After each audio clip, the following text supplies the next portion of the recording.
Indonesia Bahagia itu hanya komunitasnya hamba-hamba Tuhan saja yang sudah dari tahun 2015 hamba-hamba Tuhan yang fokus pada keluarga, kumpul, berjemaah, bersahabat, nulis buku bareng, talk show bareng.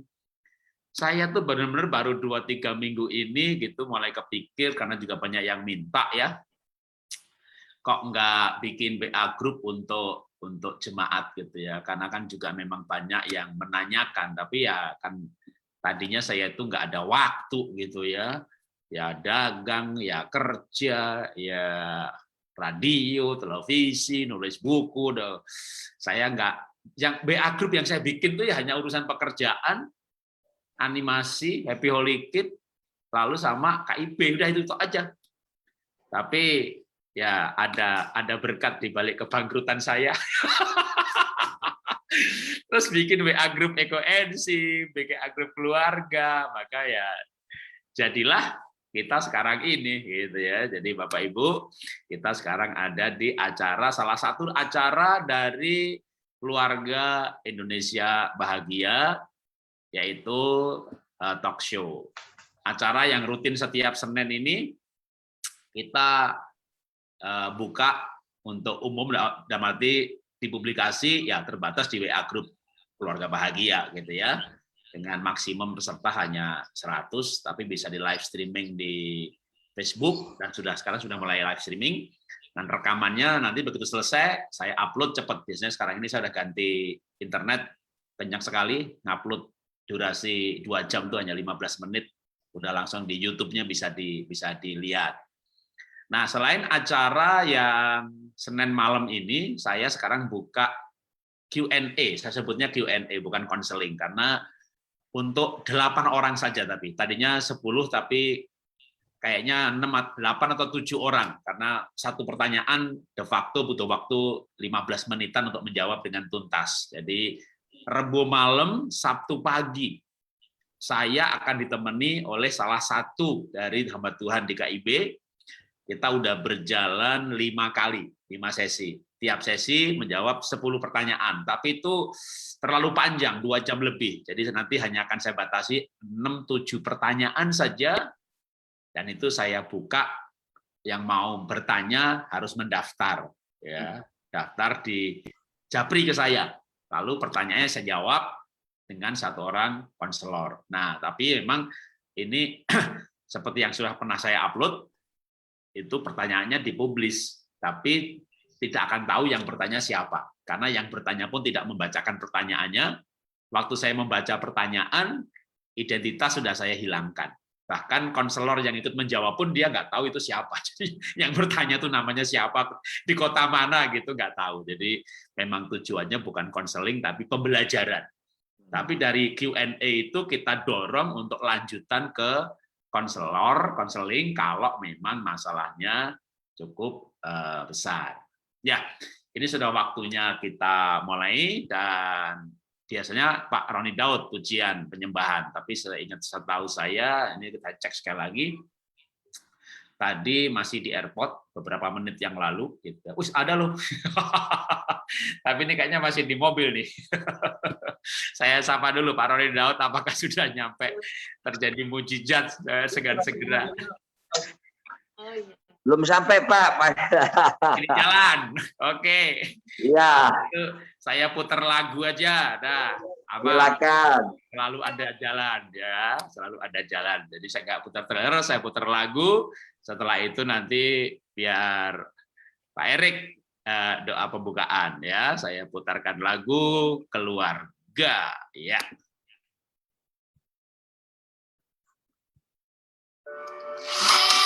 Kenapa ketika orang menikah itu pasti ada masalah? Karena menikah itu 2 orang, 2 pribadi dengan latar belakang berbeda, pikiran berbeda, keluarga berbeda, ide berbeda, tinggal dalam satu rumah selama 50 tahun.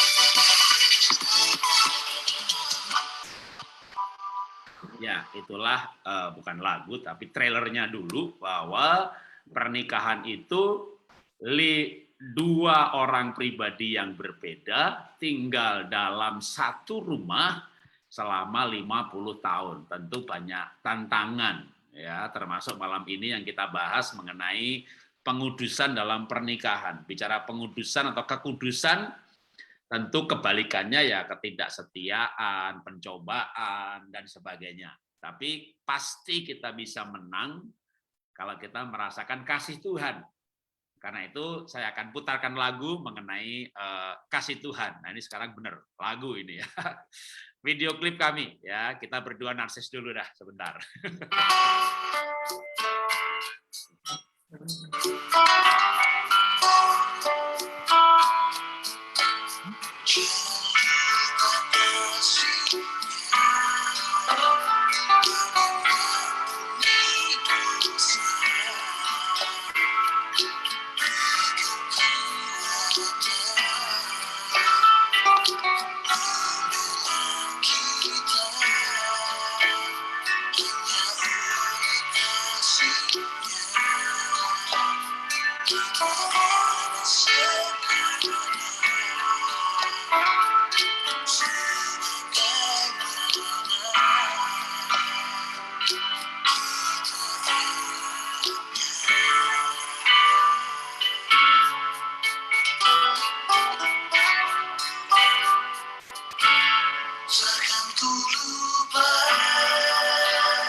Ya, semua karena kasihnya. Karena tanpa kasihnya, sepertinya kita tidak akan mampu untuk hidup di dalam pengudusan, di dalam pernikahan. Apalagi hidup di zaman sekarang ini ya, kita untuk selingkuh itu ya mudah sekali, ketemu si mantan apalagi, orang selingkuh kan kebanyakan CLBK ya, cinta lama belum kelar. Waktu reuni ketemu dikelarin deh gitu, tapi itu cara jadul, reuni orangnya ketemu, orangnya datang, mantannya nggak datang. Tapi sekarang kan nggak perlu reuni, tinggal buka Instagram, ketik nama si mantan, lalu pencet shares. Hitungan 5 detik langsung muncul, wih masih hidup ada nih. Buka statusnya, wih janda, duda, wah pengharapan muncul. Lalu iblis lewat, setan lewat, iseng-iseng dibuka, wah kontak, message, janjian ketemu, udah ceritanya silakan dilanjutkan.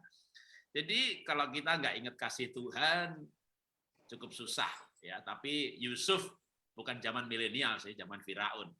Kan dicobainnya sama istri Potifar juga dari hari ke hari. Jadi secara esensi sama, pencobaan itu dari hari ke hari. Seperti sekarang ini kita bisa mengalami pencobaan dari hari ke hari. Tapi cukup menarik kan Yusuf itu kalau mau melakukan, bosnya nggak ada. Wong dikatakan rumah itu kosong. Waduh, nikmat banget dah. Ya kan? Tapi Yusuf nggak mau. Karena dia berkata, saya nggak mau berdosa kepada Tuhan. Loh, Yusuf kan nggak diajak nyuri persembahan, bunuh pendeta, ngancurin gereja, atau merusak tabernakel, bait Allah, atau tabut perjanjian. Dia diajak bercinta gitu. Tapi Yusuf berkata bahwa ini dosa besar kepada Tuhan. Dan bukan cuma dosa lagi, dia bilang ini dosa besar kepada Tuhan. Nah, Daud nggak punya konsep itu. Maka waktu Daud berselingkuh, justru Nabi Nathan yang menegur Daud dengan kalimat yang mirip yang diucapkan Yusuf. Kamu melakukan kejahatan yang besar kepada Tuhan.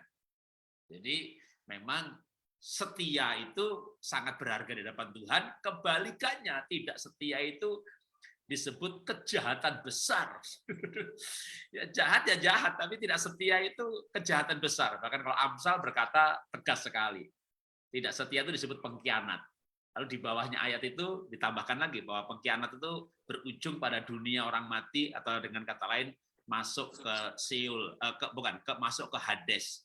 Jadi rohnya tidak akan bertemu dengan nenek moyangnya. Dengan kata lain yaitu neraka. Jadi wow. Itu betapa Alkitab mengajarkan mengenai kesetiaan yang tentu akan terkait dengan pengudusan. Ya, tapi ini hanya pendahuluan. Nanti kalau kelamaan saya bicara jadi narasumber. Nanti Pak Roy-nya ini, Pak Jarod ini kapan berhenti ngomongnya ini? Waduh, lupa kali kalau aku narasumbernya. Lanjutkan terus aja Pak, nggak apa-apa. Ya, selamat malam Pak Roy. Ya, selamat malam juga Pak Sama Jarod. Ibu Louis. Ya, wah ini kita hijau kuning ini ya, Ibu kuning kuning, saya hijau hijau. Ya, saya perkenalkan sedikit ya Bapak Ibu ya. Jadi Bapak Ibu teman-teman semuanya, Pak Roy ini setahu saya ini kalau salah bisa dibetulkan, dikoreksi ya, pendiri atau ketua dari MOU, Moment of Unity. Ya. Yang pelayanannya sangat spesial, khusus ya menangani pernikahan. Kalau saya ini kan nggak spesial, ya pernikahan, mertua, menantu, parenting, remaja, LSD. Tapi kalau dibanding yang ekonomi bisnis ya fokus pada keluarga. Tapi Pak Roy dan Ibu lebih khusus lagi, dari keluarga dikhususkan lagi mengenai pernikahan. Wah. Pak Roy, oke, dari sisi bisnisnya, Pak Roy adalah pengusaha lampu, lampu LED, waduh ya. Nah, Pak Roy, MOU ini sudah berapa tahun, Pak? MOU praktis sudah sejak 2006, Pak. Waduh, Ya. 15 tahun ya? Iya, betul. Wah, 15 tahun menangani pernikahan. Sudah berapa kali, Pak, camps couples-nya? Camps couple-nya itu biasa kalau masa-masa offline itu sebulan sekali kira-kira. Ada yang 2 kali. Tapi itu untuk seluruh Indonesia. Jadi misalnya dari sini Manado, Bitung, Batam, Tanjung Pinang, terus pernah ke Singapura, pernah ke Australia, Perth dan Sydney, juga ke Surabaya, Lombok, Bali, balik lagi Semarang, ya ketemu Pak Jarod waktu itu di Tanjung Pinang, ya. Jadi Tanjung Pinang itu tiap tahun, Pak. Jadi kalau kota yang sudah kita ada pelayanan MOU itu, di sana ada tim kami, dan itu akan diadakan setiap tahun. Gitu. Wah, kalau selama 15 tahun kali 12 bulan, ya. kali 1 sampai 2 kali sebulan. Wah, udah jelas. Sekali retreat, kami namanya bukan camp, kami retreat, itu sekali retreat itu kira-kira rata-rata 40 sampai 50 couples, 50 pasang. Iya. Dahsyat. Ya. Wah, luar biasa. Ya. Dan Bapak selalu pergi dengan Ibu, luar biasa. Ini spesial banget makanya. Nah, Ya. Pak Roy, dari 15 tahun melayani couples, dan itu setiap bulan 1-2 kali retret. Ya. Nah, berbicara mengenai pengudusan di dalam pernikahan, kita mulai dengan masalah ketidakkudusan pernikahan itu yang paling banyak dijumpai dalam kasus-kasus. Itu apa, Pak? Dalam kasus-kasus pernikahan yang kami jumpai adalah ketidaksetiaan sesama pasangan. Dan itu disebabkan karena ya tadi yang Pak Jarod sudah ngomong tentang perselingkuhan, terus tentang juga perselingkuhan itu paling itu puncaknya ya. tapi diawali dengan masalah ketidakcocokan. Dari mulai orang bilang beralasan komunikasi, tidak nyambung, ya, sudah tidak cinta lagi, ya. Nah, itu yang seringkali muncul di dalam pada waktu kita follow up pasangan-pasangan yang bermasalah itu. Jadi karena ketidakcocokan. Nah, ketidakcocokan ini sebetulnya karena mereka terus terang aja mereka itu tidak pernah ngerti cara merawat pernikahan atau mereka sengaja tidak mau merawat pernikahan, gitu. Yang ada masalah kecil dibiarkan, akhirnya kan jadi besar. Nah, itu yang menyebabkan mereka akan pada akhirnya mereka terus kalau berselingkuh itu mereka mengkambing hitamkan dia pasangannya itu tidak pernah bisa mengertiin dia, gitu. Itu kambing hitam yang selalu muncul, Pak Abel, ya. Jadi padahal ada kambing-kambing yang lain kan sebetulnya, gitu kan. Nah, kambing putih. Kalau putih namanya domba, Pak. Kalau kambing hitam, Pak. Ya, itu ujung-ujungnya di situ kan. Tapi sebetulnya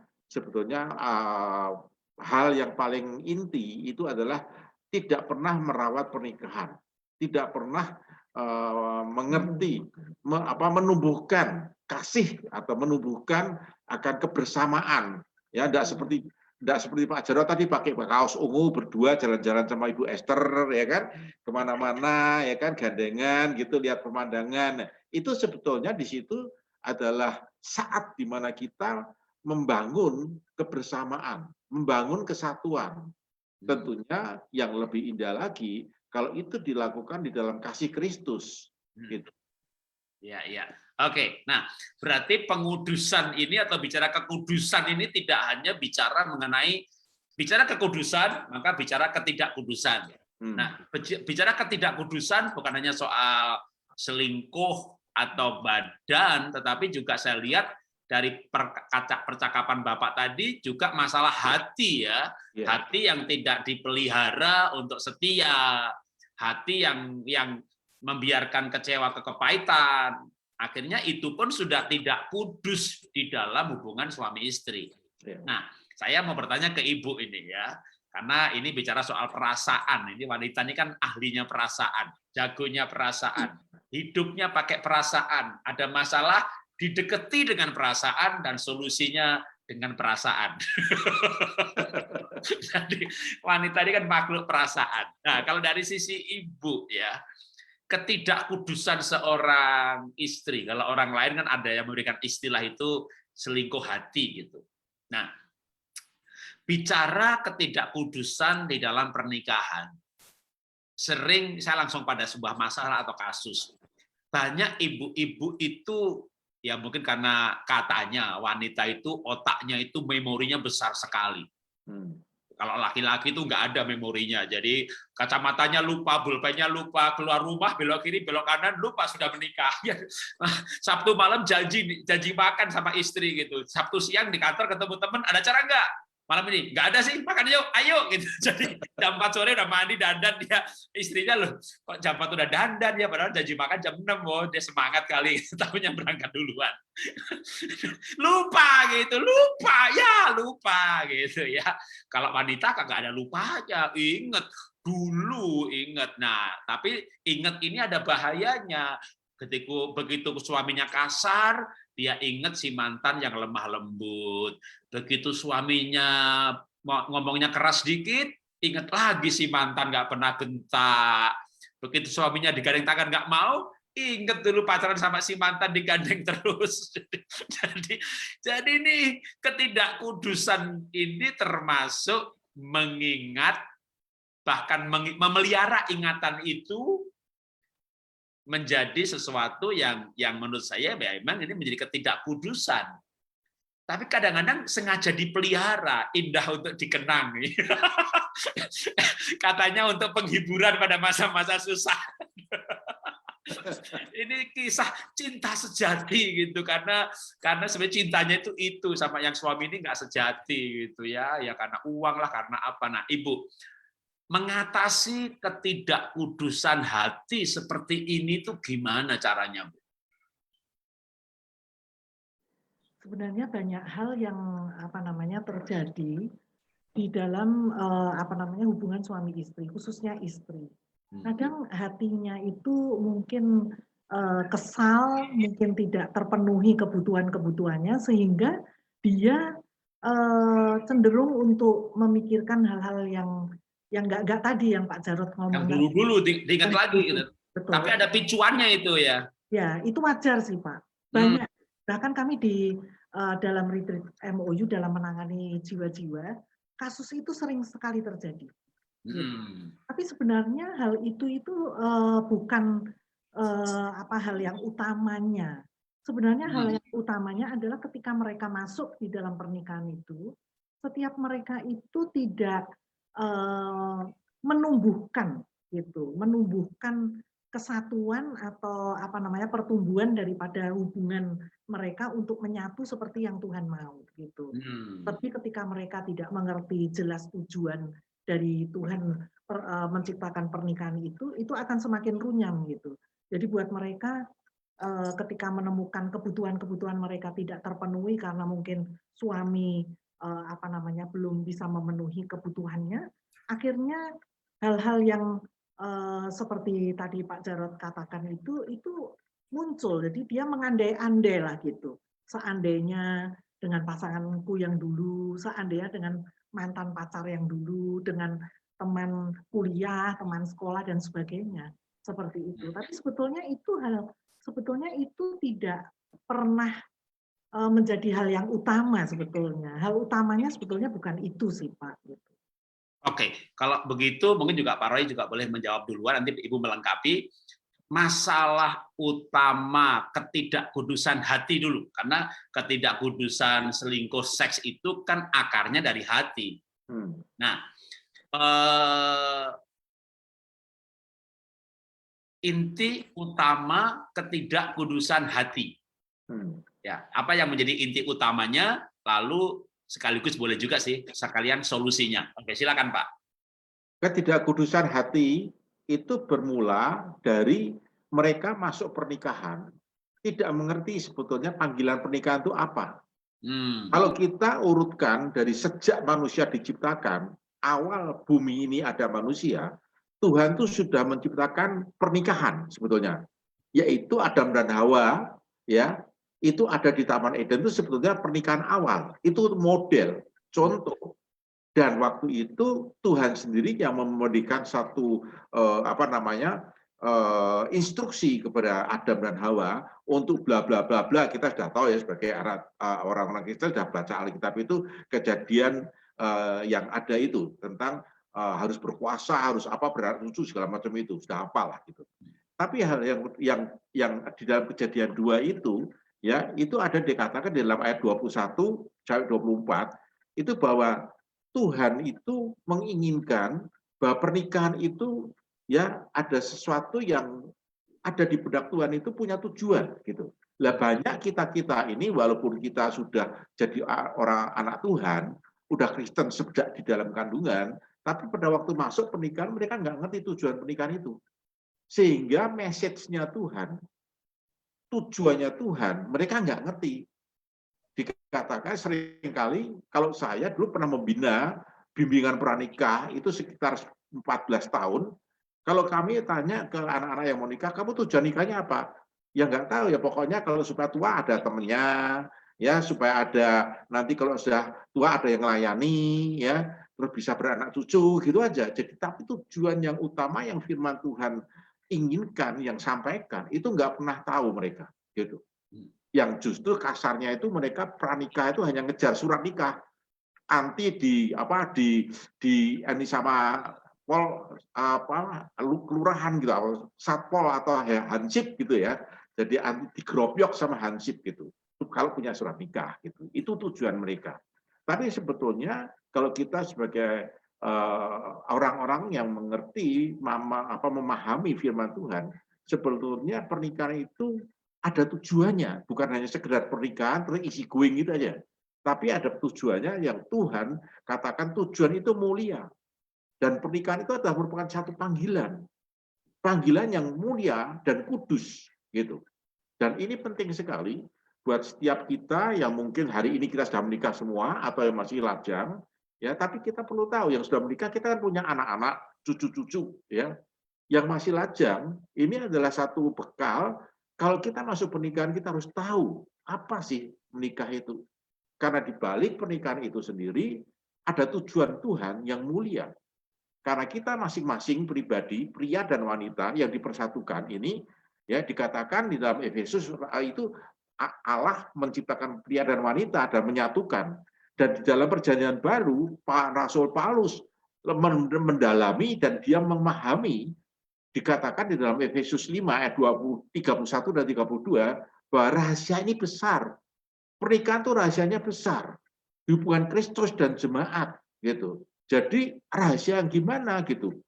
Yaitu suami dan istri, pria dan wanita, ya, dikatakan itu dipersiapkan di dalam sebuah pernikahan untuk kita itu menghadap Tuhan nantinya, ya, diasah atau dididik, diajar, dilatih, ya, dimentor itu lewat pernikahan.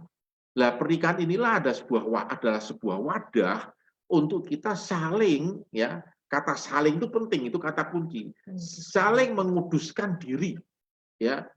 Salah satunya masih banyak, ya, itu adalah contoh kita itu harus menumbuhkan buah roh itu. Buah roh itu kan ada 9, ya, tapi itu satu, gitu loh, dikemas dalam satu, ya, buah roh itu.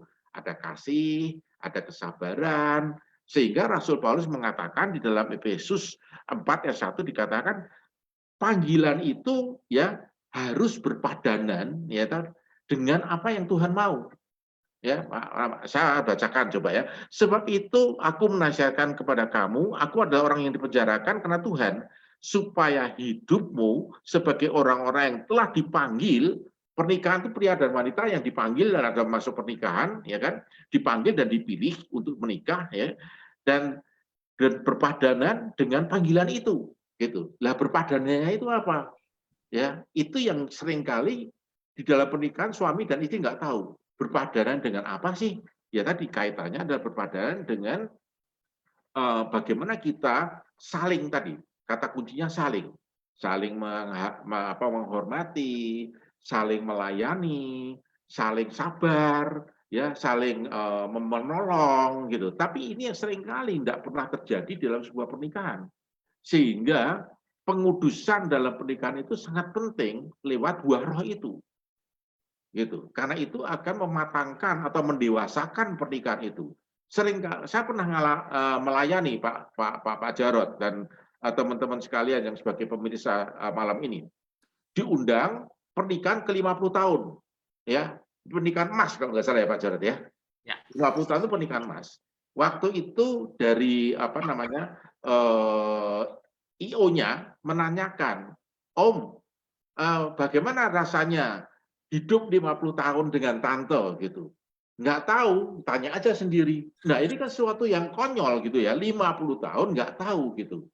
Nah, ini pernikahan itu bukan hanya 50 tahun tuh mereka sudah mature atau dewasa. Enggak. Tapi bisa juga pernikahan itu baru 1 tahun atau setengah tahun, tapi mereka tahu tentang kebenaran yang mereka harus lakukan dan akan dilakukan tentang berpadanan dengan panggilan itu. Dan itu yang Tuhan inginkan, setiap pernikahan itu harus berpadanan dengan panggilan itu, gitu loh. Yaitu panggilan Kristus yang mulia dan kudus itu, gitu. Sehingga pernikahan itu merupakan wadah untuk menguduskan pernikahan, ya. Melatih pria dan wanita, suami dan istri untuk hidup sepadan dengan panggilan itu. Karena pada nantinya dikatakan di Efesus tadi, hubungan Kristus dan jemaat. Kita itu akan dijemput sebagai mempelai wanita oleh mempelai pria itu, gitu. Ya, di dalam Wahyu 19 ayat 1 nanti bisa dibaca sendiri, ya, Wahyu 19 ayat 1, ayat 7 dan 8, Wahyu 19 ayat 7 dan 8 itu, ya, bahwa kita itu benar-benar dipersiapkan, kita itu benar-benar disatukan, ya, dengan mempelai pria itu, sehingga pada waktu kita ketemu dengan Tuhan, ya, yang berangkat duluan, tadi Pak Jarod kan ngomong, yang berangkat duluan siapa? Syukur-syukur kalau gandengan kita bisa sama-sama kan ada saksinya gitu. Tapi kalau yang dipanggil sendiri-sendiri, yang berangkat duluan siap ketemu Tuhan. Tuhan, aku sudah melakukan apa yang aku sudah berpadanan dengan panggilanmu, gitu.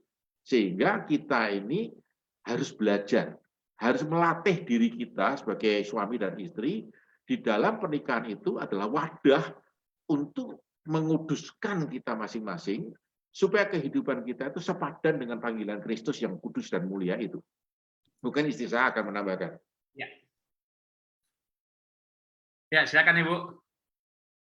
Iya, itu tadi yang saya katakan bahwa sebenarnya masalah perselingkuhan, masalah pikiran-pikiran negatif, ingat mantan-mantan itu tadi, itu sebetulnya hanya hal yang bukan utamanya. Sebetulnya itu adalah hal-hal yang dimana ketika mereka masuk di dalam pernikahan, mereka tidak memiliki kesadaran di dalam roh mereka bahwa mereka itu harus membangun kesatuan dan penyatuan dengan tujuan Tuhan yang begitu mulia dan kudus itu gitu. Sehingga banyak sekali pernikahan itu tuh mengabaikan akan hal itu gitu. Mengapa kami berjuang untuk ada di dalam pelayanan suami istri? Karena memang banyak sekali suami istri masuk pernikahan sebetulnya tidak mengerti tujuannya, Pak. Gitu. Hingga di dalam pernikahan itu banyak sekali dosa gitu. Jangan dipikir hanya perselingkuhan itu dosa. Tetapi kita berantem terus-menerus dengan pasangan kita, konflik hati kita terus panas, itu sudah tidak kudus di hadapan Tuhan, tidak benar di hadapan Tuhan. Ya, ya.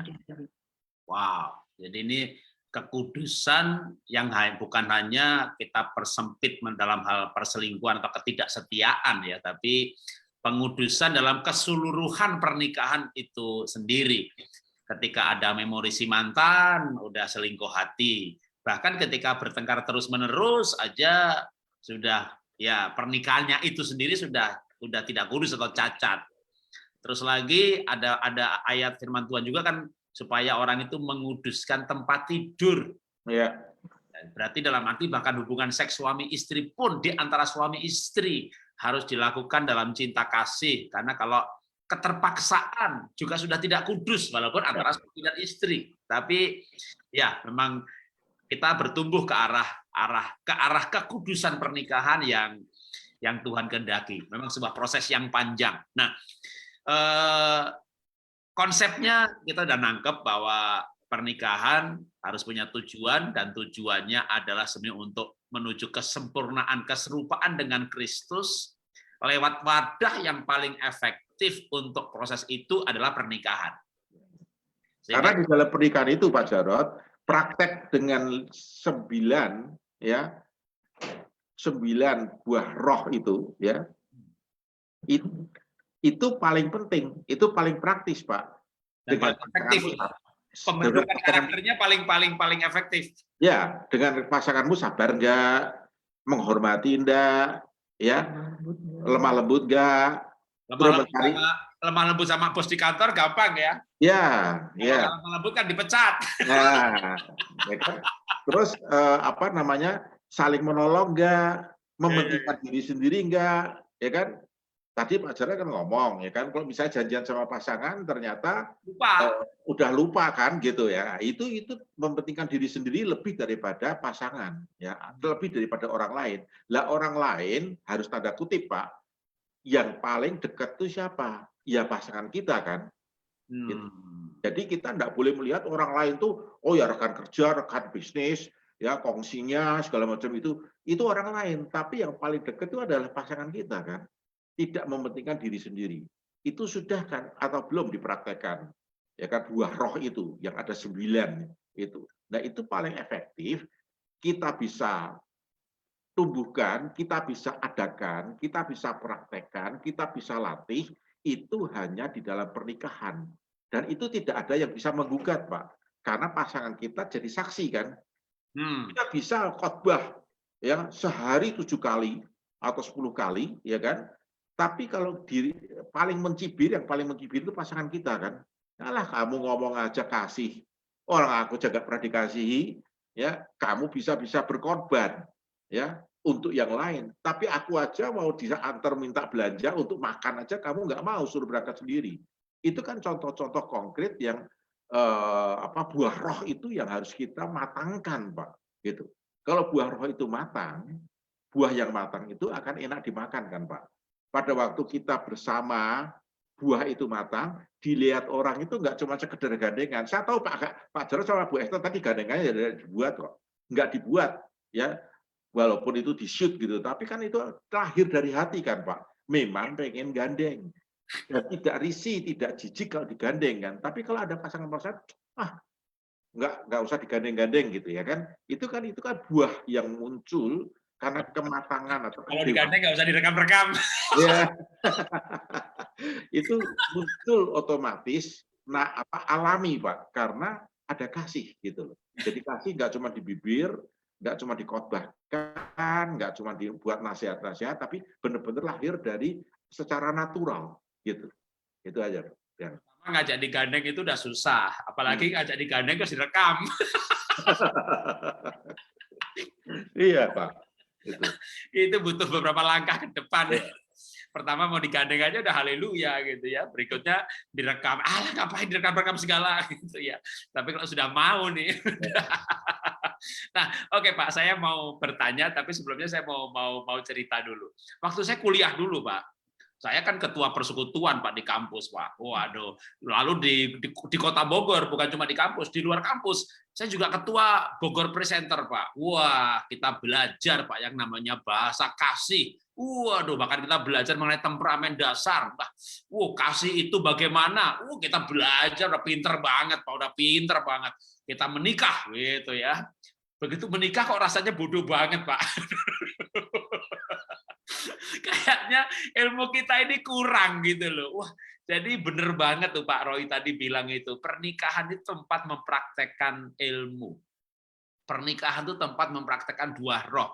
Yang kayaknya waktu pemuridan atau sekolah Alkitab itu kayaknya kok kita udah ngerti banget gitu. Tapi begitu ya apa arti sabar, apa arti jiwa besar, hati yang mulia, kesediaan menolong, itu benar-benar dalam pernikahan itu menurut saya kualitasnya yang paling teruji. Kalau kita di pelayanan itu malah memang udah disiapkan mau menolong gitu ya, nyalamin jemaat sambil senyum gitu ya. Tapi sama pasangan itu senyumnya bisa natural enggak? Bisa bercanda nggak malah gitu juga. Kadang kan yang menolong gitu, bercanda aja kadang nggak bisa loh. Padahal bercanda loh, ini bukan kerja bareng, kerja kan susah ya. Ini bercanda loh, itu aja udah nggak bisa. Nah jadi saya setuju banget tuh. Nah sekarang gini Pak, gimana kalau di dalam pernikahan itu tadi? Tapi saya jadi kayak dengan bicara sama Bapak aja dah, saya tadi kayaknya udah keburu mau langsung mengatasi kasus gitu ya. Tapi sebenarnya dengan esensinya ini kuat, kasusnya hilang sendiri tuh. Kasusnya nggak terjadi gitu. Tapi masalahnya nih banyak pernikahan kan sudah kasus nih Pak. Sudah kasus, si mantan diingat terus, sudah kasus ya, bahkan ada pihak ketiga, walaupun mungkin benar-benar udah selingkuh badan, bukan hanya selingkuh hati. Nah, ini kalau dalam MOU atau retret couple sendiri, ini nanganinya itu gimana Pak? Termasuk mungkin kembali ke soal tadi, hati ini kan nggak kudus karena ada pihak ketiga lah, walaupun entah si mantan pacar masih diidolakan atau tetangga sebelah yang ditaksir, ini kan juga kayak nggak gampang juga, walaupun kita tahu akarnya karena fondasinya nggak kuat. Tapi kan kadang-kadang untuk kembali ke fondasi ini perlu yang solusi yang kayak gini nih Pak. Jadi gini Pak Jarod, yang kami ajarkan di dalam retreat ya, itu selama 3 hari 2 malam plus ada kelas 2 hari, itu adalah 10 prinsip tentang pernikahan. Jadi di situ kami kemas ya, prinsip-prinsip kebenaran firman Tuhan tentang pernikahan kita ajarkan ke mereka dan mereka langsung praktek. Makanya perlu 3 hari 2 malam itu ada prakteknya, ada diskusinya, mereka berdua. Makanya kami di dalam MOU itu tidak mengizinkan membawa anak supaya nggak ada disturbing, nggak ada ganggu. Pasangan ya Pak ya? Lalu harus pasangan. gitu. Ya, makanya kita perlu ada pada waktu pendaftaran itu ketat sekali, Pak. Bener pasangannya atau cuman sekedar nyamber di jalan gitu ya, maaf kata gitu ya. Seorang ibu punya masalah, tapi mau ikut, suaminya nggak boleh ya? Nggak bisa gitu. Harus Karena mereka harus dua. Murid itu harus dengar dua-dua, Pak. Ya. Ya, mendengarkan dua-dua pihak, dua-dua orang itu harus mendengarkan bersama-sama sehingga mereka bisa saling diskusi. Oh iya ya, aku ini kurangnya ini, aku ini lebihnya ini, aku minta maaf. Ada interaksi, Pak. Gitu. Jadi itu yang kami lakukan selama 15 tahun ini di dalam MOU, ya, di dalam retreat itu, gitu. Dan retreat itu mengajarkan kepada setiap peserta, ya, salah satunya itu prinsip-prinsip pernikahan, Pak. Ya, jadi itu yang penting. Dan salah satunya yang paling mendasari hubungan suami istri itu lebih kuat, ya, itu adalah doa bersama, Pak. Itu. Mungkin doa mesbah keluarga itu banyak dilakukan oleh keluarga-keluarga. Doa pribadi apalagi, ya kan, pasti bangun tidur mesti berdoa, walaupun cuma 2 menit berdoa, ya kan, Bapak kami amin gitu ya, itu berdoa. Tapi yang namanya doa sepakat bersama pasangan, doa bersama pasangan itu beda dengan doa yang namanya mesbah keluarga, beda dengan doa sepakat. Kalau kita lebih sering ada di dalam komunitas sel berdoa bersama, tapi dengan orang lain, dengan pasangannya nggak pernah, Pak. Nah, itu kami ajarkan di dalam Retreat Moment of Unity. Bahkan tekniknya, strateginya gimana, itu kami ajarkan supaya mereka praktek. Nah, pada waktu mereka pulang dari retreat, itu biasanya dimentor oleh seorang leader, ya kan, selama 3 bulan. Kalau mau ya terus gitu, ya, di dalam kelompok, ya kan. Tapi kalau misalnya 3 bulan itu mereka dipantau, Pak, untuk misalnya apakah doa bersamanya itu jalan enggak. Karena itu merupakan basic. Itu basic dasar yang benar-benar mengokohkan, mengikat pasangan suami istri, gitu. Dan itu sangat penting sekali dan selama 15 tahun ini kami jalankan itu efektif, Pak. Jadi kami pantau doa bersama gimana, itu yang menumbuhkan buah roh itu. Oke. Sebentar kita akan masuk ke tanya jawab. Bapak Ibu yang hadir di Zoom, silakan kalau mau menulis. Yang tertulis, ya saya akan bacakan pertanyaannya. Pertanyaan boleh ditulisnya kalau misalnya agak rahasia, tulisnya di direct message ke saya. Jadi yang lain nggak tahu pertanyaannya apa. Itu boleh. Nanti saya akan membacakan pertanyaannya untuk dijawab sama Pak Roy dan Ibu Louis. Ya, jadi pertanyaannya di direct message ke saya. Tapi kalau pertanyaannya tidak perlu dirahasiakan, ditulis kepada everyone juga nggak apa-apa untuk orang tahu pertanyaannya itu gitu ya. Atau lebih lagi misalnya, saya mau angkat tangan aja, raise hand, lalu nanti berbicara langsung, ya itu lebih bagus lagi. Kalau berani bertanya begitu, malah juga saya akan munculkan, jadi kayak dialog nanti, porsi yang gambar saya ini diganti Ibu gitu yang bertanya, atau Bapak. Ya. Tapi kalau mau tertulis, boleh juga. Nah, sebelum menerima pertanyaan, ya. Oke, ini ada pertanyaan contoh doa sepakat. Oke, sudah ada satu pertanyaan masuk. Sebelum menjawab pertanyaan, saya masih akan minta Pak Roy dan Ibu menyampaikan satu pesan lagi. Kan untuk pengudusan di dalam pernikahan ini tantangannya banyak. Baik tidak kudusnya karena ketidakkudusan hati, dalam arti kecewa, kepahitan. Tidak kudusnya hati, dalam arti ada will, si mantan, ketidakkudusan karena melakukan ketidaksenonohan, bahkan ketidaksenonohan dengan pasangan. Ya, kalau selingkuh udah jelas gitu. Saya pernah menjumpai istri itu betul-betul diperlakukan tidak senonoh, Pak, kayak diperkosa, Pak. Jadi suaminya adiktif pornografi. Jadi dia lihat YouTube porno gitu, lalu pengen melakukan apa yang di situ. Kalau yang di situ itu masukin pisang atau wortel, ya istrinya dimasukin pisang sama wortel. Betul-betul istrinya itu diperkosa secara istilahnya biadab ya, memang namanya orang adiktif ya. Betul-betul tidak senonoh. Maka saya jadi ingat banget kalau Alkitab berkata supaya menguduskan tempat tidur, dalam arti antara suami istri, tapi kalau tidak senonoh ya itu juga tidak kudus. dan cukup cukup mengagetkan waktu seorang ibu itu konseling ketidaksenonohan seksual. Lalu saya bilang, ini seminar 2 hari, ini baru sesi pertama. Bisa nggak tolong supaya suaminya itu diajak? Lalu dia jawabnya itu, pasti dia ikut, Pak. Kata pasti itu bikin saya kaget. Pasti dia ikut, Pak. Dan saya membayangkan, wah dia nggak mau ikut. Ya, pasti. Nah, kata pasti itu membuat saya tertarik. Bu, kenapa suaminya pasti ikut? Kan dia full-timer, Pak. Jadi itu jawaban mengejutkan sekali. Bahwa seorang full-timer, ya saya nggak tahu, saya nggak bertanya lebih lanjut, gitu ya, levelnya apa pendeta, apa PDP, atau PDP, atau diaken, tapi dia full-timer gereja. Melakukan ketidaksenonohan seksual, ketidakkudusan pernikahan. Nah, begitu banyaknya kasus-kasus ketidakkudusan, sehingga mungkin Bapak bisa sampaikan ya rangkumannya supaya kuat terhadap hal ini. Setelah itu kita akan menjawab pertanyaan praktis, Pak. Jadi nanti kalau pertanyaan peserta pasti lebih praktis lagi pada kasus. Ya. Oke, silakan Pak Roy. Jadi yang pertama Pak Jarod dan teman-teman semua malam hari ini, kalau itu kita ketemu dengan case-case khusus tentang seperti yang tadi Pak Jarod kemukakan, ketidaksenonohan itu harus ada handlingnya secara khusus, Pak. Karena itu sudah masuk ke ranah psikologi, gitu. Kami harus tangani ya secara psikologi juga, gitu.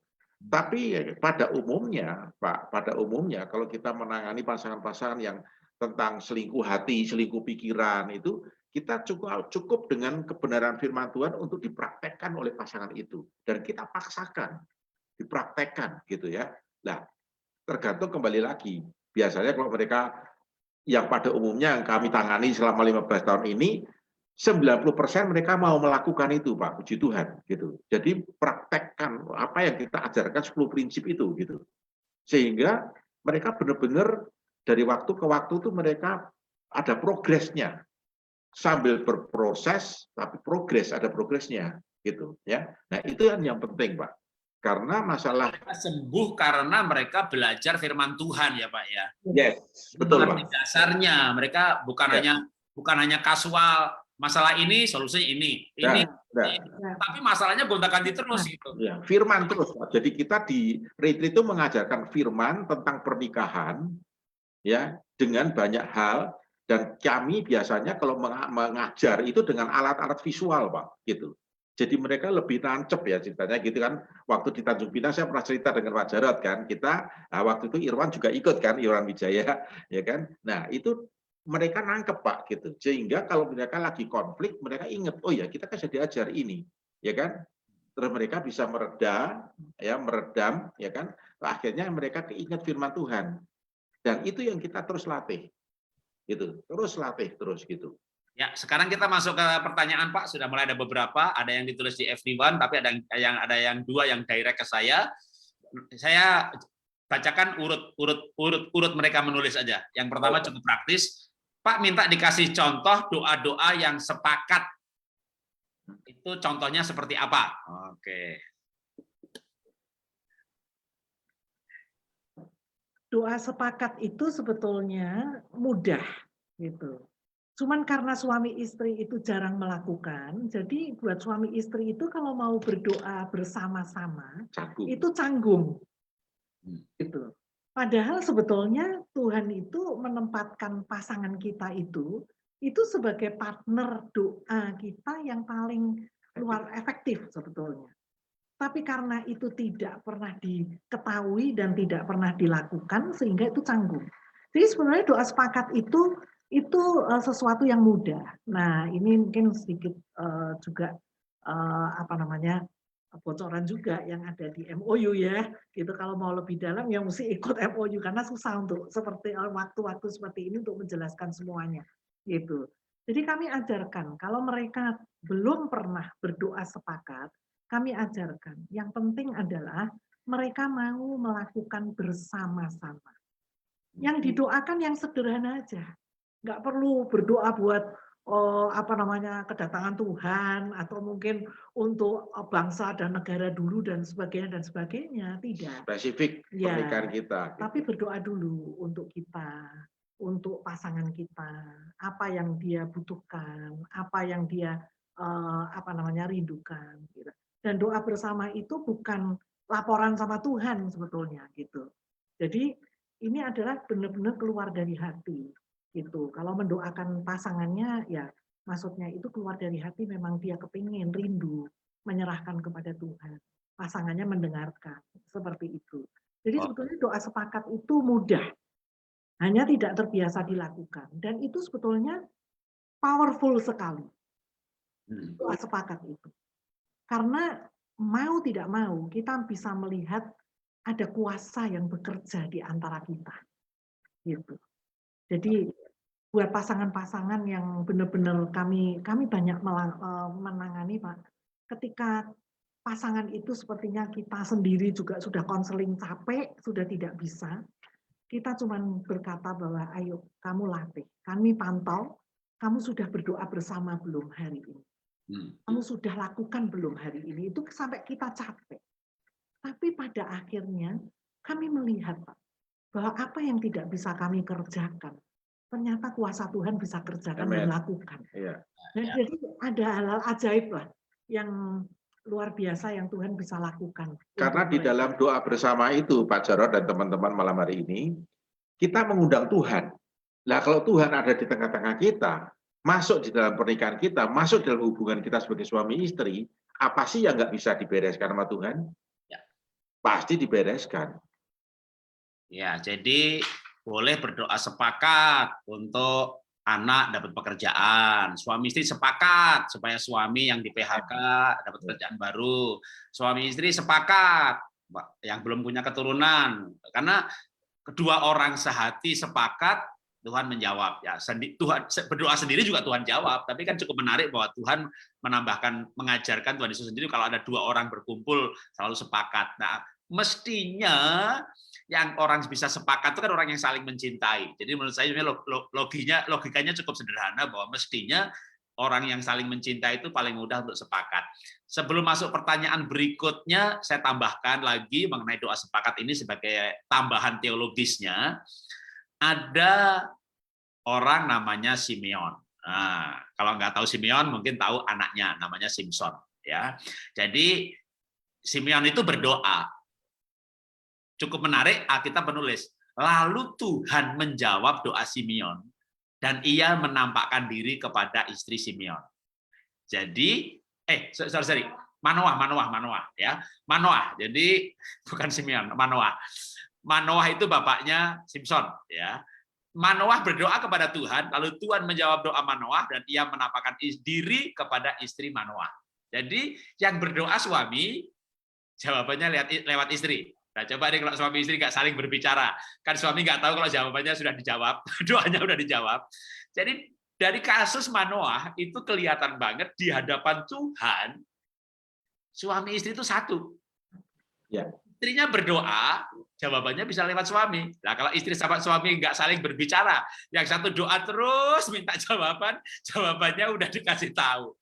Jadi di hadapan Tuhan, suami istri itu satu. Jangan heran kalau istri yang berdoa, jawaban lewat suami, atau istri bertanya, jawaban lewat suami. Ya, ini tambahan dari sisi teologis. Oke, sekarang pertanyaan berikutnya. Ini sudah ada di everyone juga, jadi sebenarnya Bapak juga bisa membaca, tapi saya akan bacakan biar Bapak konsentrasi menjawab, Bapak Ibu. Apakah ada dampak atau akibat jika tidak menguduskan ranjang? Apa dampaknya nih kalau ranjangnya, tempat tidurnya tidak kudus? Ya, itu pertanyaan. Sebenarnya seperti tadi yang kami utarakan, bahwa pernikahan itu sebetulnya adalah tempat kudus di mana Tuhan itu ingin membangun dan membentuk setiap kita untuk kita boleh pada akhir tujuan Tuhan yang begitu mulia itu adalah kita bertemu dengan Kristus. Boleh langsung ke aplikasi aja, Pak, di sesi tanya jawab ini boleh langsung yang praktis aja, Bu. Nggak usah ke yang latar belakang atau teologisnya. Iya. Solusi begitu kalau pertanyaan. Ditanya jawabnya boleh langsung ke solusi aja. Kalau akibatnya Akibatnya apa? Gitu. Langgangnya tidak dikuduskan, ya. Saya pikir mereka tidak dapat menikmati kebahagiaan, mereka tidak akan mengalami kepuasan. Yang sebetulnya itu adalah hubungan suami istri, itu adalah sebetulnya adalah puncak hubungan seks itu adalah puncak daripada hubungan suami istri, Pak. Tubuh, jiwa, dan roh itu di situ tiga unsur itu bersatu benar-benar, itu adalah puncak, Pak. Jadi kalau itu tidak kudus, pasti mereka tidak akan mengalami kebahagiaan, kepuasan. Mereka tidak akan mengalami atau apapun bonus. Mereka tidak bahagia. Ya. Ada dampak lain, Pak? Atau dampak lainnya adalah biasanya, Pak, muncul hal-hal yang berikutnya, yaitu tidak ada kesetiaan. Karena ya kalau tubuhnya berhubungan, jiwa dan roh tidak berhubungan, kan pincang, Pak. Ya kan? Karena puncak hubungan itu di dalam kehidupan suami dan istri adalah tiga unsur ini. Tubuh ya, jiwanya menyatu, rohnya juga menyatu. Karena seks itu diciptakan oleh Tuhan. Seks itu untuk dinikmati suami istri. Yang di luar suami istri itu tidak boleh, Pak. Gitu. Ya. Dan itu di dalam pernikahan itu penting sekali. Tubuh, jiwa, roh menyatu. Itu adalah merupakan hubungan yang paling puncak yang dinikmati oleh suami istri. Karena di situ Tuhan hadir. Di situ Tuhan ada. Karena yang menciptakan seks juga Tuhan. Kan contohnya dari kejadian. Beranak cuculah. Masa kan itu lewat hubungan, ya kan, seks gitu. Itu memang Tuhan yang menciptakan. Jadi itu bukan hal tabu. Sejauh itu dilakukan suami istri gitu. Kalau dampaknya, Pak, untuk misalnya dia tidak menguduskan tempat tidur, biasanya ya kan ada kejenuhan ya terhadap dari pasangannya, ada kebosanan, ada kemarahan karena ada dosa, Pak. Wanita, Pak, ya kalau prianya itu berselingkuh, dia pasti tahu, Pak. Dia pasti tahu. Ya. Feelingnya kuat, perasaannya kuat. Ya, radarnya kuat, Pak, gitu. Tapi kalau yang mereka nekat terus-terusan, ya pada akhirnya istrinya atau pasangannya frigid, Pak, dingin gitu. Karena sentuhannya beda, Pak, dengan kalau mereka itu tidak melakukan perselingkuhan. Misalnya ini contoh, maaf kata, pria, ya suami tidak melakukan perselingkuhan, itu mungkin ya, bukan mungkin ya, itu cara ya memeluk istri itu berbeda. Ya, tapi kalau yang tidak melakukan kekudusan tempat tidur, mereka meluknya itu meluk eros gitu, Pak. Ya, eros, asmara gitu, kasar gitu. Nah, itu yang seringkali dampak-dampak itu, dan makanya seringkali timbul di dalam pertengkaran-pertengkaran, dan seringkali mereka konseling. Suami saya itu kasar, suami itu saya itu kalau cuma habis minta ya udah terus tinggal gitu. Jadi itu tadi kembali lagi ke buah roh, tidak mementingkan diri sendiri, tapi mementingkan pasangannya.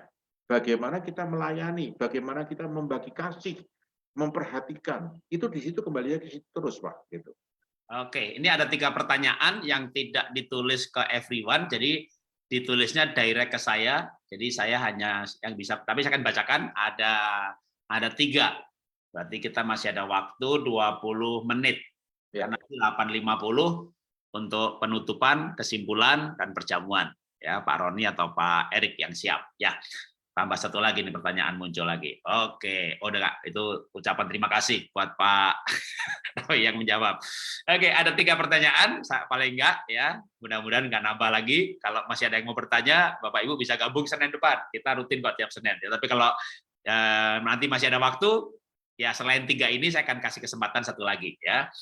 Ini ada pertanyaan, Shalom Pak, dalam masalah kami menikah 12 tahun kumpul tanpa pemberkatan.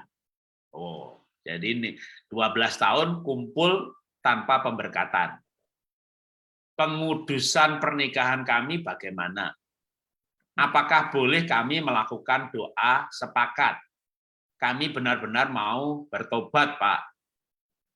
Ya, jadi ini belum diberkati nih. Kalau doa bersepakat sih boleh saja dilakukan sekali. Langsung dilakukan malam ini itu boleh aja. Sepakat untuk minta pemberkatan. Iya. Tapi yang jelas Harus paralel langsung mau mengadakan pemberkatan, melakukan pemberkatan. Tapi yang jelas bahwa mereka mesti melakukan, maksudnya itu ikatan perjanjian itu di hadapan Tuhan, karena pernikahan itu adalah sebuah perjanjian sebetulnya. Jadi hubungan seks itu sebetulnya itu adalah dasarnya itu adalah perjanjian. Diberkati oleh Tuhan itu. Jadi alangkah baiknya kalau datang kepada hamba Tuhan untuk segera untuk meneguhkan, untuk memberkati dan dalam pemberkatan nikah itu lebih baik menurut pandangan kami ya, seperti itu. Kalau doa sepakat sih lakukan saja. Ya, pemberkatan nanti ke gereja masing-masing punya masing-masing ya Pak Ibu ya. Jadi tapi kalau belum diberkati ya segera diberkati. Belum catatan sipil, segera urus catatan sipil. Karena selain nikah itu selain janji di hadapan Tuhan, janji di hadapan hamba Tuhan, juga ada urusan hukumnya. Nah, kalau nggak ada catatan sipil, anaknya nggak bisa ada akta lahir. Nah, nanti pas waktu anaknya mulai sekolah, ngurus akta lahir, lupa belum ada akta nikahnya. Wah, nanti kalau ini beritanya bocor jadi omongan, wah ini anak haram. Nah, kasihan anaknya. Jadi kita hidup di dunia di mana ada aturan hukum, maka menurut saya ya kalau belum catatan sipil segera catatan sipil. Sebelum pemberkatan segera pemberkatan. Doa sepakatnya ya selain legal di hadapan Tuhan karena ini saling mencintai, ya tetap juga harus legal secara hukum. Ya, oke, terima kasih.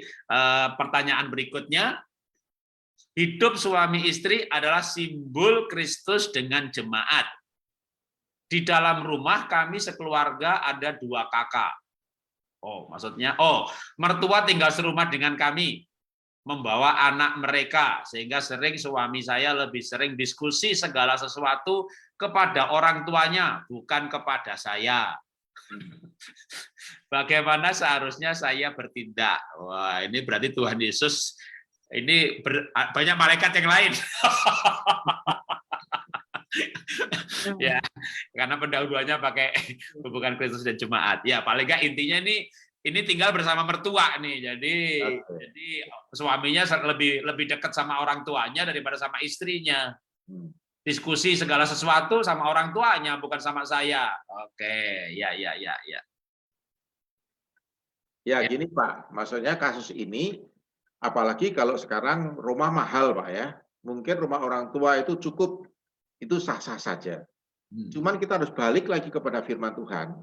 Seorang laki-laki yang sudah menikah itu harus meninggalkan orang tuanya, bersatu dengan istrinya dan menjadi satu daging. Ya, itu dulu. Bukan berarti kita itu konotasinya atau diinterpretasikan letterlek ya, itu harus meninggalkan rumah ya. Lah kalau memang nggak ada dananya ya kita tetap boleh. Cuman sikap hati kita itu harus prioritas ke pasangannya. Bukan langsung lari orang tua terus atau anak mami terus gitu loh, Pak. Itu yang perlu kita sikapi sebagai pernikahan yang dewasa. Pria yang dewasa itu seperti itu, bukan dikit-dikit ke maminya, istrinya ditinggalkan, atau istri ke maminya, suaminya ditinggalkan, dianggurin gitu ya. Tapi kita harus benar-benar memiliki sebuah prioritas bahwa tudung yang sekarang ada, yang orang sudah menikah itu adalah suaminya sebagai kepala, bukan orang tuanya. Selama kita belum menikah, itu orang tua yang jadi tudung. Nah, kalau pernikahan itu sudah terjadi, yang jadi tudung itu adalah suaminya. Tudung daripada suami istri itu adalah Tuhan langsung, gitu loh. Dengan arti kita tidak menghilangkan rasa hormat kita kepada orang tua, tapi kita tetap menghormati orang tua, tapi kita prioritas buat pasangannya, gitu loh. Jadi kalau orang tuanya bilang, nanti hari Sabtu Papa diantar ya, langsung anaknya bilang, oke Pak, beres. Suaminya atau istrinya nanti dulu, itu urusan nanti gitu. Enggak, tapi benar-benar kita harus tanya, istri ya, Mah ya, aku nanti mau nganter sana, kamu ada acara enggak?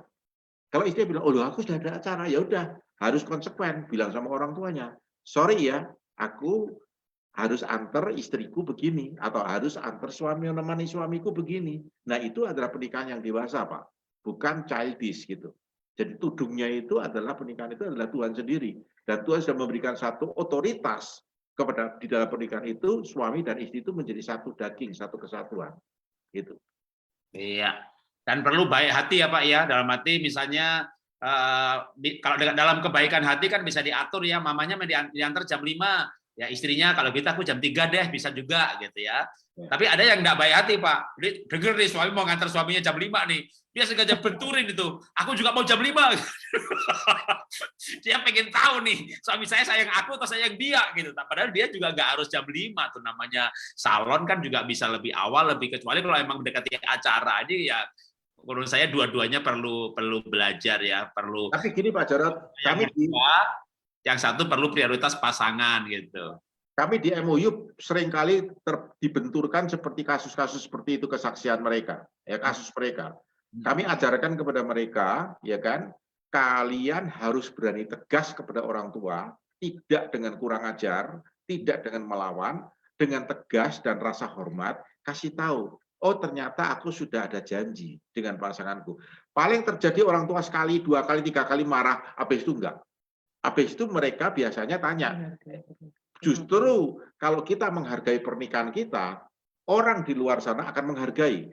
Gitu, orang tua akan menghargai. Mereka yang menjadi waktunya juga. Ya. Ada kasus, ada masalah waktu itu, orang tuanya gitu-gitu, terus akhirnya pada waktu berikutnya orang tua ngomong, aku mama tolong diantarkan dong ke sini. Kamu ngomong dulu dong sama istri kamu, waktunya cocok nggak? Nah, itu ada satu progres, Pak. Kalau kita memprioritaskan pernikahan, supaya orang di luar sana menghargai pernikahan kita. Gitu. Ya. Oke, pertanyaan berikutnya. Shalom Pak, bagaimana menjaga semangat berdoa bersama?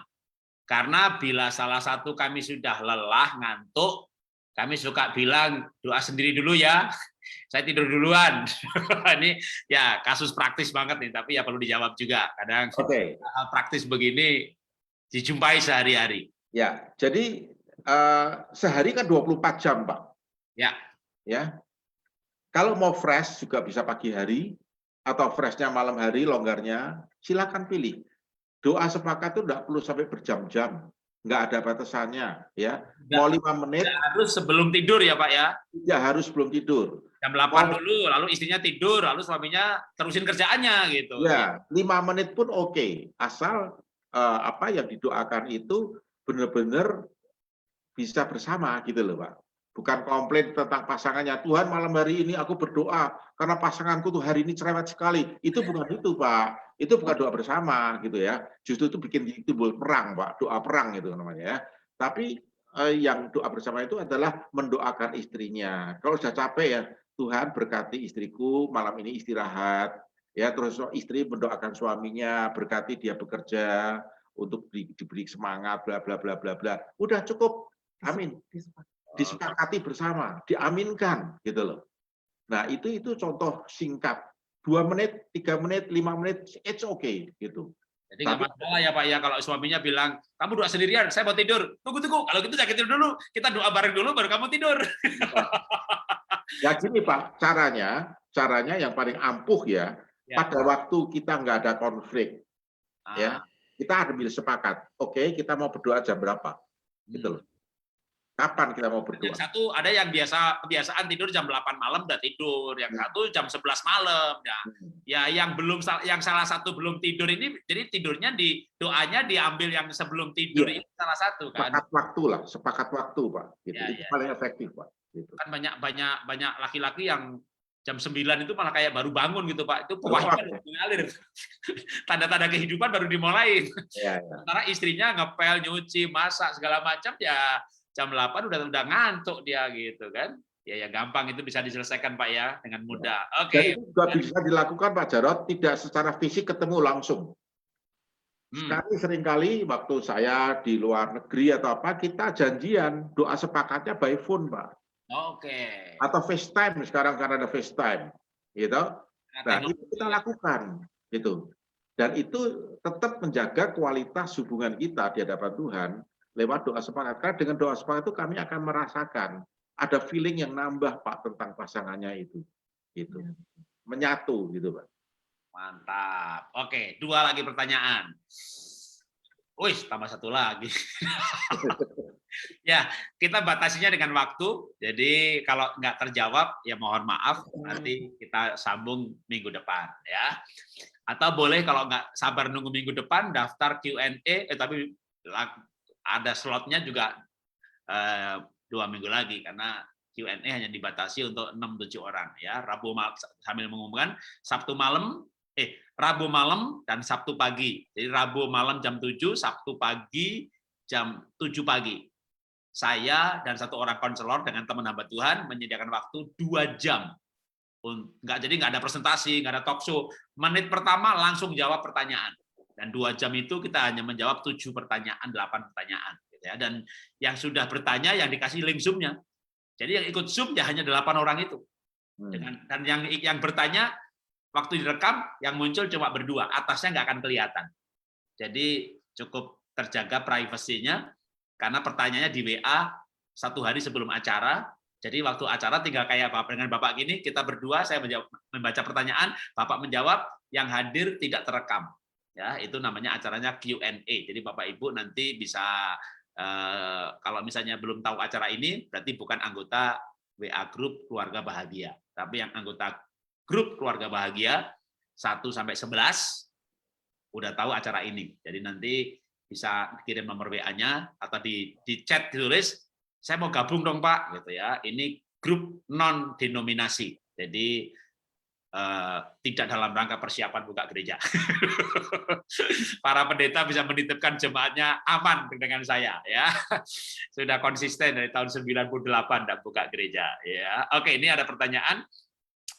Salam Pak Jarod, saya mau tanya, saya kan punya anak yang masih minta tidur sama saya. Jadi otomatis papanya menyingkir. Jadi hubungan suami istri agak terganggu. Gimana caranya anak mengerti biar tidur sendiri? Oh, ini parenting ya nggak apa-apa. Karena jika menemani anak, keterusan tidur sampai besok paginya. Oke, ya kasihan suaminya.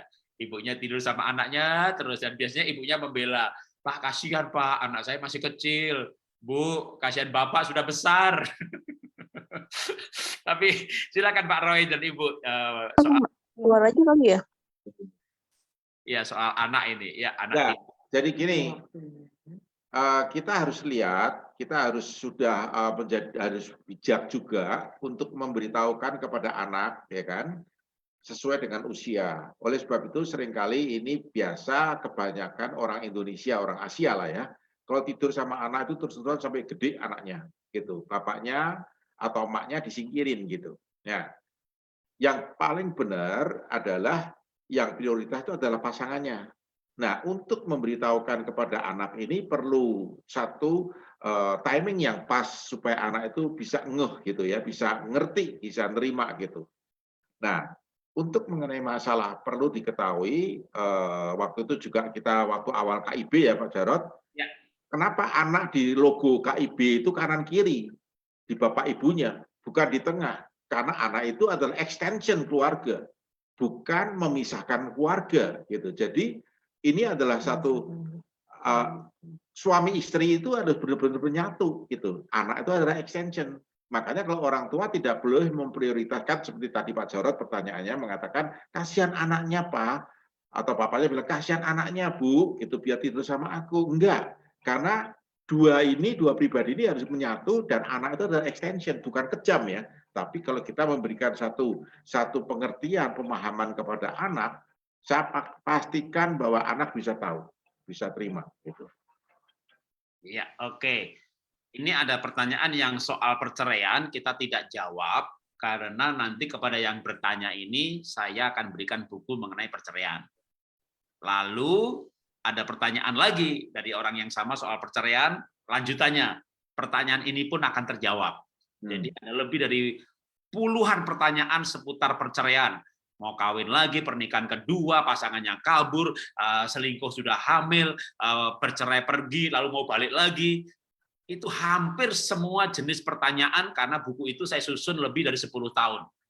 Ketika bukunya baru 50 halaman, 100 halaman, Saya seminarkan kemana-mana, lalu pertanyaan saya kumpulkan, pertanyaan yang sama saya gabung jadi satu, yang berbeda saya jawab, dan jawabannya di buku itu. Jadi yang mengenai perceraian kita tidak jawab, karena jawabnya bakal panjang banget. Ya, soal juga boleh menikah lagi apa enggak? Bisa boleh, bisa tidak. Tergantung keadaan. Nah, keadaannya gimana? Grafiknya, polanya, alternatifnya, semuanya ada di buku. Jadi yang bertanya soal perceraian, baik di Zoom ataupun di WA Group, saya tidak jawab, ya, termasuk di WA Group, karena mesti belajar. Nah, belajarnya di buku. Nah, selain di buku, saya nanti tulis nomor WA-nya aja, saya akan kasih bukunya. Selain saya kasih bukunya, nanti saya akan kasih 2 utama link tanya jawab perceraian. Nah, dulu yang tanya jawab itu orang bayar untuk bertanya, tapi saya rekam, dan itu ada 2 kali 2,5 jam. Termasuk yang sudah ke pengadilan, besok saya berangkat, apa yang harus saya ucapkan di pengadilan, saya ajari dengan detail. Nah, tapi kepada yang bertanya berikutnya, maka saya akan berikan bukunya dulu, dan Q&A-nya dulu yang sudah 2 kali 2,5 jam. Kalau masih belum terjawab, saya bisa berikan link 6-7 link lagi yang bahas perceraian.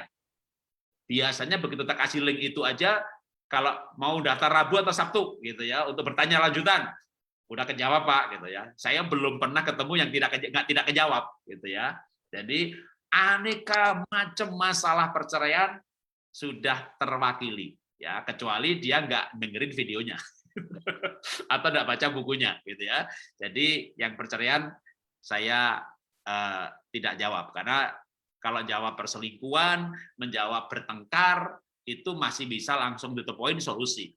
Nah, begitu perceraian, perkecualiannya itu Pak Matius kan bilang kecuali, wadah itu panjang banget, kalau nggak panjang nggak lengkap, kalau nggak lengkap jadi polemik itu ya. Belum lagi tiap gereja pendeta berbeda pendapat, waduh ini malah jadi masalah. Tapi kalau mau tidak jadi masalah, mau belajar firman, nah itu dia ya. Jadi yang perceraian kita nggak jawab. Jadi dari segi waktu kita masih bisa menjawab satu lagi ya. Ini yang pertanyaan terakhir tidak akan terjawab. Jadi saya akan bacakan satu lagi. Setelah itu nanti Pak Roni Daud akan menambahkan. Pak Erik akan pimpin perjamuan atau Pak Erik yang menambahkan. Ya nanti udah kita bertiga udah biasa saling todong. Ya, pertanyaan terakhir. Shalom Pak, di dalam keluarga biasanya seorang ayah dan ibu berbeda mendidik anak. Ini juga soal parenting. Bagaimana menangani sikap suami yang kurang sabar dan terkadang tidak dapat mengontrol emosi ketika mendidik anak? Saat anak belajar kepada seorang anak belum dapat paham akan pelajarannya. Intinya suaminya emosian. Bahkan jika saya melerai saat suami emosi kepada anak, saya yang kena imbas emosinya.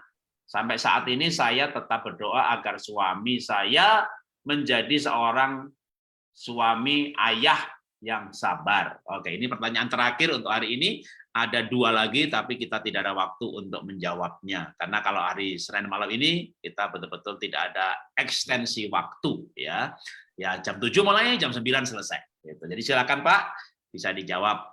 Ya, ini kan urusannya parenting ya Pak ya. Sebetulnya orang tua yang punya sikap atau sifat kasar dan sebagainya itu sebetulnya punya latar belakang sendiri yang harus dikonseling Pak gitu.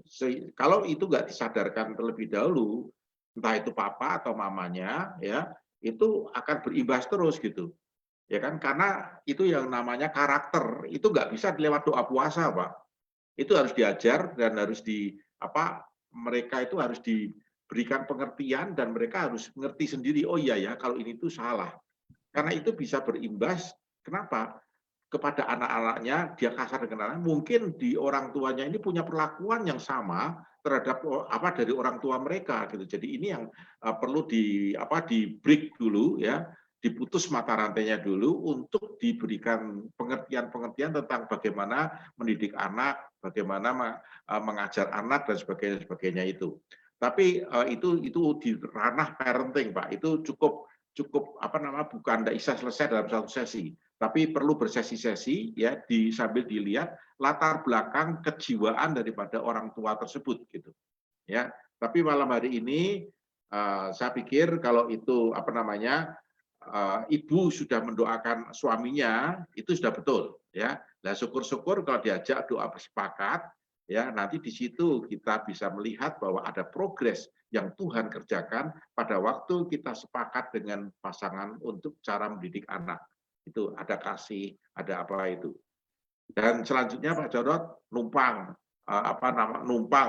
atau titip kepada Pak Jarod, kalau ada teman-teman malam hari ini kepingin mengikuti MOU, nanti pertengahan Juli kita ada MOU secara Zoom nasional, bahkan borderless sampai ke luar negeri. Ya, nanti saya titip flyernya Pak Jarod untuk bisa disebarluaskan gitu. Kalau misalnya ada orang-orang yang membutuhkan konseling tentang pasangan bersama pasangan, kami punya tim. Itu silakan Pak Jarod bisa nanti memberikan secara personal orang-orang itu nomor kami, nanti kami akan bagi di dalam tim kami. Gitu. Oke, ya terima kasih Pak. Nanti di WA aja saya akan broadcast ke semua grup keluarga. Terima kasih Pak Roy dan Ibu sudah melayani kita. Untuk buku yang saya sebut perceraian tadi, kepada siapapun yang minta, saya sudah setahun lebih membagikan hal ini gitu ya. Jadi bahkan yang kalau saya terima boleh diteruskan lagi, di forward ke orang lain juga nggak apa-apa, termasuk link-link pelajarannya. Jadi beberapa seminar tahun lalu dan beberapa tahun lalu saya ada seminar-seminar berbayar, tema-tema khusus yang unik. Tapi sekarang yang berbayar itu saya rekam dan saya upload semuanya. Udah, nanti mungkin yang tema yang sama nggak akan laku lagi, ya nggak apa-apa. Nanti saya akan punya tema baru lagi. Pemahyuannya selalu baru, jadi. Amin. Ya. Ya, betul. Tapi saya kayak greget gitu ya, pengen berbuah banyak lebih cepat lagi karena ya, COVID ini mudah-mudahan saya nggak kena gitu ya. Tapi kalau sewaktu-waktu dipanggil Tuhan kan kita nggak ngerti juga. Oke, singkatnya waktu kita sudah cukup. Sekarang waktunya untuk kesimpulan dan pesan-pesan penutup. Nah, ini 8.50, jadi Pak Erik dan Pak Roni Daud bisa dua-duanya. Nah, yang Pak Roni Daud tadi waktu kita mulai jam 7 itu masih di pesawat, pesawatnya baru mau parkir nih. Sekarang saya nggak tahu sudah ada di mana Pak Roni Daud. Shalom. Shalom. Sudah sampai di rumah, Pak? Sudah. Mantap. Ya, silakan Pak Roni kalau mau ada menambahkan juga. Ya. Maaf saya tadi terlambat. Ya, waduh, terima kasih Pak Roy dan Ibu, sangat memberkati kami. Terima kasih untuk semua pemaparannya, luar biasa.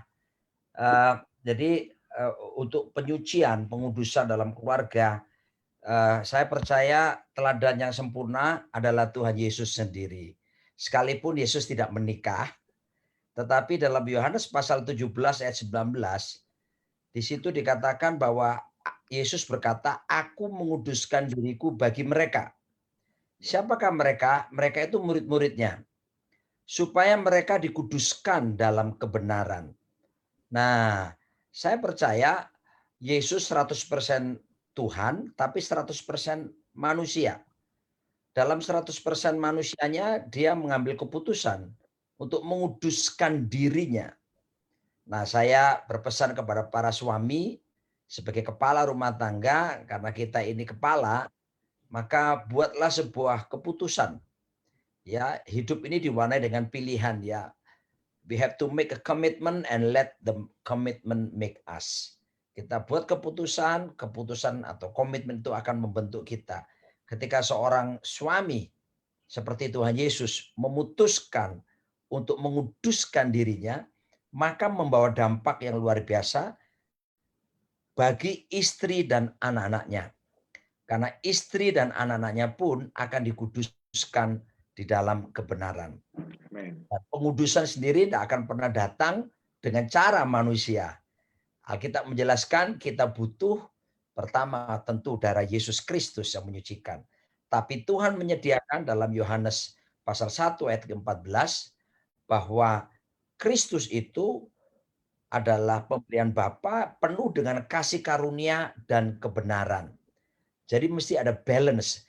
Harus ada kasih karunia, baru kita bisa hidup dalam kesucian. Tanpa kasih karunia dan kekuatan kita tidak akan pernah bisa untuk kita melakukan. Makanya kata kasih karunia itu bahasa aslinya kan charis. Charis itu artinya God's ability, kemampuan Tuhan yang diberikan kepada kita agar supaya kita bisa mentaati kebenarannya. Jadi makanya kasih karunia dan kebenaran tidak bisa dipisahkan. Kalau dipisahkan nanti jadi hyper grace atau hyper truth. Maksudnya sama balance. Dengan kasih karunia Tuhan, kita bisa menghasilkan buah roh seperti yang Pak Roy tadi katakan. Dengan kasih karunia Tuhan, kita bisa melakukan firman Tuhan, kita bisa melakukan kebenaran, kita bisa hidup di dalam kebenaran. Dan yang terakhir, kita butuh latihan untuk melakukannya, gitu ya. Dalam satu, saya bersyukur tadi Pak Roy sebutkan tentang tubuh jiwa roh, itu betul sekali, harus lengkap dalam dimensi tubuh jiwa roh. Dan berikutnya harus ada latihannya. 1 Timotius 4 ayat 7 berkata begini, tetapi jauhilah tahayul dan dongeng nenek-nenek tua, latihlah dirimu beribadah. Nah, orang berpikir beribadah itu ke gereja, pelayanan. Enggak, kata beribadah di sini, kata Yunani pasti itu eusebeia. Eusebeia ini godliness, keserupaan Kristus. Itu mesti dilatih. Enggak bisa orang Jawa bilang kalau baru bisa belajar cul-culan ngadeg dewe, cul-culan ngadeg dewe, dilepas jalan sendiri, dilepas, tidak bisa. Kita mesti latihan, suami istri sama-sama latihan. Ya, tadi dibilang ini never stop learning, tempat mempraktekkan ilmu. Setuju sekali. Jadi ini tempat latihan kita, dalam kata Yunaninya latihlah itu kan gimnaso. Di situ muncul kata gimnastik atau gym. Nah, tempat latihan badan ini seger apa semua. Nah, enggak ada orang ceritanya itu langsung bisa, mesti dilatih. Dilatih doa sepakat, tadi dilatih untuk berjalan dalam kemurnian kekudusan. Dilatih terus, ketika dilatih, maka akan jadi kebiasaan. Dan ketika jadi kebiasaan, kalau konsisten jadi budaya. Nah, budaya adalah semua yang kita lakukan, kebiasaan kita lakukan tanpa berpikir lagi. Udah nggak perlu berpikir. Contoh, bangun tidur, ku terus mandi. Tidak lupa menggosok gigi. Ya, kenapa? Tiap tahun, kita sudah, Pak Jarod sama saya sudah kepala 5 ke atas. Kita nggak pernah bangun tidur sampai mikir marungono lah apa ya, habis ini ngapain ya. Kita udah tahu habis itu pasti kita sikat gigi, mandi kan, tentunya setelah berdoa ya. Nah, jadi kenapa? Karena sudah jadi budaya. Ketika dilatih dalam penyucian, pengudusan, mulai dari positional sanctification, pemberkatan nikah disucikan, masuk kedua, progressive sanctification. Tiap hari kita latihan disucikan, ujung-ujungnya nanti yang disebut prophetic sanctification.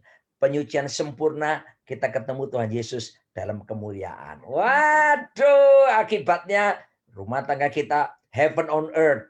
Sorga nyata di bumi. Tidak ada rasa bersalah, tidak ada tujuan, dan kita bisa menikmati betul kehendak Tuhan. Let your kingdom come and your will be done on earth itu terjadi dalam rumah tangga kita masing-masing. Nanti Pak Erik yang perjamuan kudus, haleluya.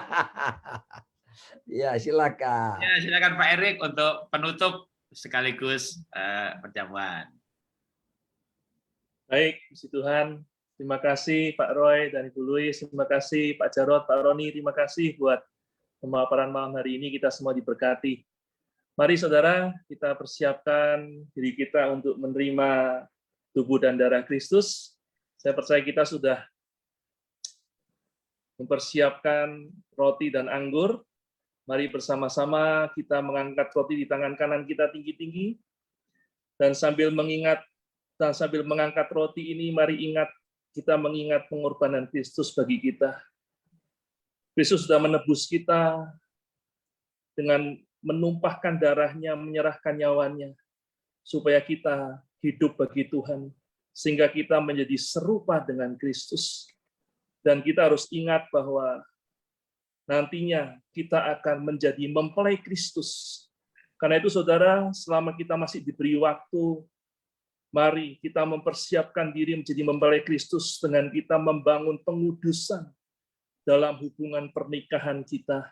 Dan saya percaya kasih karunia Kristus cukup bagi setiap kita, akan menolong kita yang bersungguh hati untuk kita bisa hidup dikuduskan hari demi hari dalam diri pribadi kita dan dalam pernikahan kita. Sebab kasih karunia Tuhan cukup bagi setiap kita. Karena itu mari sambil mengangkat roti ini, saya akan bacakan apa yang dituliskan oleh firman Tuhan. Sebab apa yang telah kuteruskan kepadamu telah aku terima dari Tuhan, yaitu bahwa Tuhan Yesus pada malam waktu ia diserahkan mengambil roti, dan sesudah itu ia mengucap syukur atasnya. Ia memecah-mecahkannya dan berkata, inilah tubuhku yang diserahkan bagi kamu, perbuatlah ini menjadi peringatan akan aku. Sebenarnya dikasih Tuhan, bukankah roti yang kita pecah-pecahkan adalah persekutuan dengan tubuh Kristus? Amin. Mari kita makan di dalam nama Tuhan Yesus Kristus.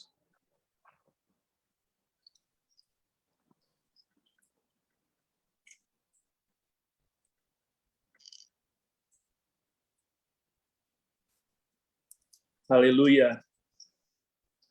Mari angkat cawan di tangan kanan kita tinggi-tinggi. Firman Tuhan berkata, demikian juga ia mengambil cawan sesudah makan lalu berkata, cawan ini adalah perjanjian baru yang dimeteraikan oleh darahku. Perbuatlah ini setiap kali kamu meminumnya menjadi peringatan akan aku. Jemaat dikasih Tuhan, bukankah cawan pengucapan syukur yang atasnya kita ucapkan syukur adalah persekutuan dengan darah Yesus? Amin. Mari kita minum di dalam nama Tuhan Yesus Kristus. Haleluya. Mari ucapkan syukur kepada Tuhan. Tuhan, terima kasih untuk korban-Mu di kayu salib, Tuhan, bagi setiap kami yang sudah menebus kami, bukan hanya supaya kami hidup diberkati, bukan hanya sekedar supaya kami hidup kekal bersama dengan Tuhan, tetapi kami boleh dikuduskan hari demi hari dalam kehidupan kami selama di dunia ini, termasuk dalam pernikahan kami, Tuhan. Dan kami percaya hidup dalam kebenaran, hidup dalam kekudusan adalah kehidupan yang paling berbahagia yang bisa didapatkan oleh setiap orang. Karena itu tolong Tuhan, supaya kami semua boleh semakin dikuduskan hari demi hari, termasuk pernikahan kami. Dan kami bersyukur untuk sesi malam hari ini, di mana kami bisa diperlengkapi, diingatkan, ditegur, dan dituntun oleh hamba-hamba-Mu Tuhan, supaya kami memperhatikan pernikahan kami, kehidupan bersama dengan pasangan kami sungguh-sungguh, karena nantinya kami akan menjadi mempelai Kristus. Kami berdoa bersama-sama, berkati hamba-hamba-Mu, Pak Jarod Wijanarko, berkati Pak Roy, Bu Louis, berkati Pak Roni Daud Simeon, yang sudah banyak memberkati kami malam hari ini. Biar Tuhan semakin mengurapi hamba-hamba-Mu ini, untuk jadi berkat buat jemaat Tuhan dimanapun berada. Tuhan, biar Engkau bawa lebih lagi dalam segala hikmat, dalam segala rancangan yang sudah Tuhan berikan kepada hamba-Mu Pak Jarod, Tuhan, untuk semakin menyempurnakan pelayanan-pelayanan ini, biar Tuhan yang buka jalan buat semuanya, sehingga Tuhan boleh semakin banyak jemaat Tuhan dipulihkan kehidupannya, dipulihkan keluarga, rumah tangga, dan pernikahannya, dan biarlah semuanya untuk kemuliaan nama Tuhan Yesus. Biar kami gereja-Mu hidup mempermuliakan Tuhan dalam segenap aspek kehidupan kami, termasuk dalam pernikahan, keluarga, dan rumah tangga. Terima kasih buat KIB ini Tuhan, biar boleh terus Tuhan berkati jadi Allah Tuhan untuk menggenapkan rancangan Tuhan di akhir zaman. Terima kasih Tuhan buat malam hari ini. Sebentar kami berpisah, tapi kami percaya Senin depan Kau akan mempersatukan kami kembali untuk kembali diperlengkapi Tuhan. Dan sebelum kami berpisah, kami percaya Tuhan akan menyempurnakan berkat yang sudah Engkau berikan kepada kami. Karena itu kami mengangkat kedua tangan kami buka hati kami untuk menerima berkat Tuhan. Silakan Pak Roni untuk memberikan berkat buat kami semua. Baik, saya akan berdoa melepaskan berkat dalam bentuk lagu ya, khasiatnya sama. Tuhan memberkatimu dan melindungimu. Tuhan menyinarimu dengan wajah-Nya, beri kasih karunia, hadapkan wajah-Nya dan beri damai sejahtera. Amin. Amin. Amin. Puji Tuhan. Selamat malam. Terima Terima kasih Amin. Pak Roy, Terima Ibu kasih. Luis. Terima kasih Pak Terima Roni. kasih Pak Roy. Terima Bu kasih Luis. banyak Pak Pak Jarod. Roy, Bu Terima kasih. Luis, Jarod. Pak Jarod, Roni, Terima kasih, Bu makasih, Roy. Pak Erik, Terima Tuhan kasih. berkati. Pak Roy. Terima kasih.